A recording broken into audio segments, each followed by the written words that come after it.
What's going on, guys? Welcome back to the channel. Now today I have my full review on the New Balance Furon V8, and I wasn't expecting to like this boot as much as I do.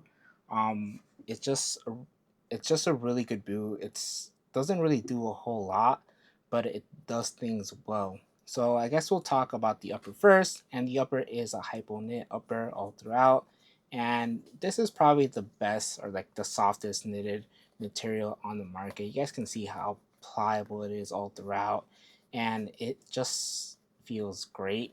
The upper itself isn't overly thin. You guys can see there is like an internal liner that adds just a little bit of thickness to it. It's not thick. Obviously, it's still on the thinner side, but it's not the thinnest upper out there. It has just a little bit of extra material that honestly isn't a bad thing. It's still on the thin side, like I keep saying, but it just has just a little bit of something extra that I don't mind. On the upper, as you guys can see, there is some like texture here where you would strike the ball because the lacing system is always to the side and you have a nice clean area to strike the ball. But honestly, I just don't find or don't really notice this. I don't find that it adds any extra grip just because when you're shooting, I feel like on this area it's mainly just to strike the ball like a knuckleball. So for me, I honestly don't notice the grip. It would have been cool maybe to see it here where you're going to dribble, just because over here it is a bit on the slick side. There isn't really much grip to it. Even the coating itself doesn't feel super grippy, which is fine. But it would have been interesting to see if they had like these little dots just a little bit here on the area where you're going to be dribbling. The boot overall doesn't have a super slim feeling, but it's not super wide either. And because how soft this upper is, it does a really nice job of kind of molding to the shape of your foot, just because the upper does stretch a little bit. As you guys can see, I did stretch this upper out to fit my wide foot. So there is a good amount of width here in the midfoot. In the toe box, it does come more to a point. It is more on the narrow side. And you guys can see it does have a pretty low toe box as well in terms of volume. So in terms of sizing, I went half a size up just because I kind of knew that the midfoot was going to be really tight. They kind of do run a little bit small, and I don't really like my toes to be crushed, and I knew this was going to be a very low toe box.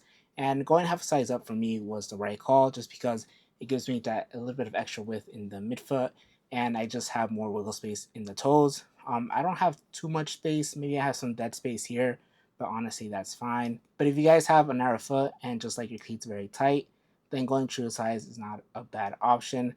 I would say go half a size up if you just have a wider foot, or if you want more wiggle space.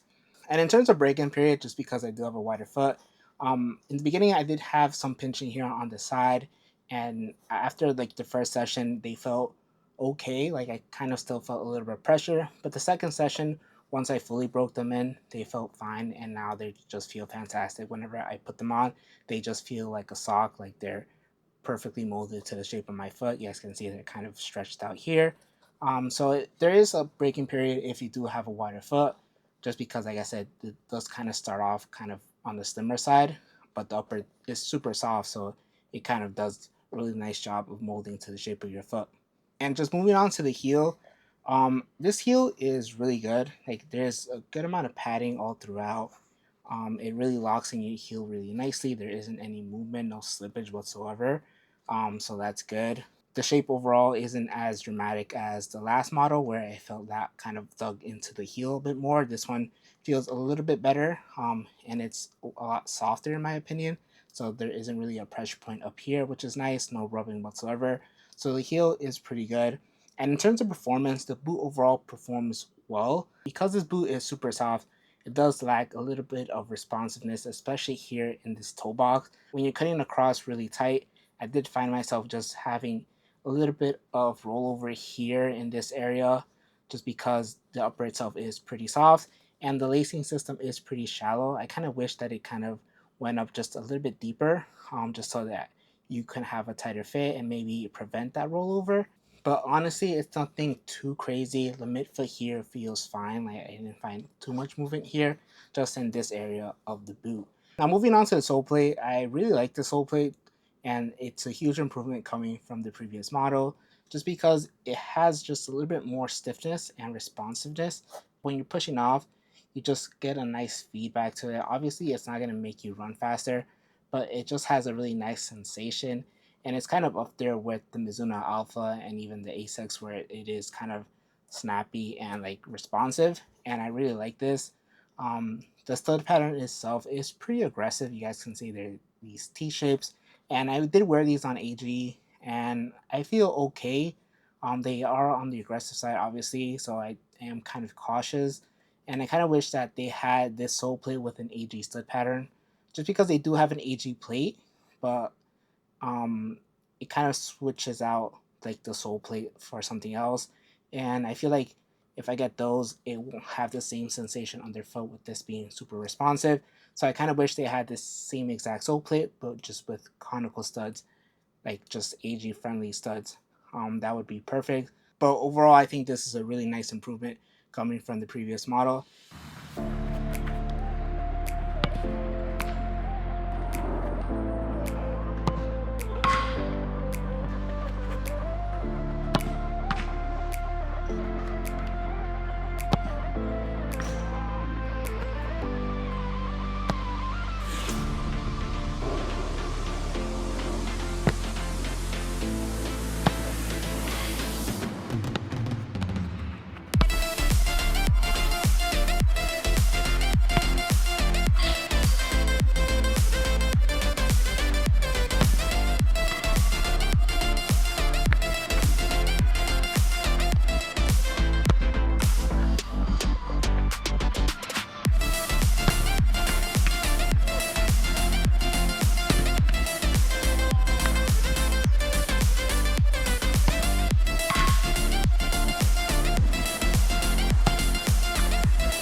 So the New Balance Furon V8 doesn't really do anything crazy. It's a very straightforward boot, and that is just a single hyponet upper that isn't overly thin. It has this really nice clean striking area, and it feels great when you're shooting the ball. It's a super soft upper. The sole plate itself is fantastic. It's very responsive. It has an aggressive stud pattern. It has a really comfortable heel in my opinion. And overall, it's just a fantastic boot. Um, I honestly didn't expect to like this boot a lot. It could be in my top 5 at the end of the year. I'm not exactly sure. I kind of have to go back to the boots and kind of decide. But this is a fantastic boot, and I'm not surprised if it is somebody's boot of the year or in their top 5. I also did want to mention that you guys can see I do have an Adidas insole here, and that's just mainly to give me a little bit more volume. Just because, like I said, I do have a wider foot, and giving me that extra little bit of volume just feels a little bit more comfortable. Probably at this point I can switch it back to the standard insole, but I just keep forgetting if I'm being completely honest. But if you guys are wondering, that is the reason why there is a different insole there. So that's it for the review. If you guys have any questions on this boot, just let me know down in the comments. I'll do my best to answer them.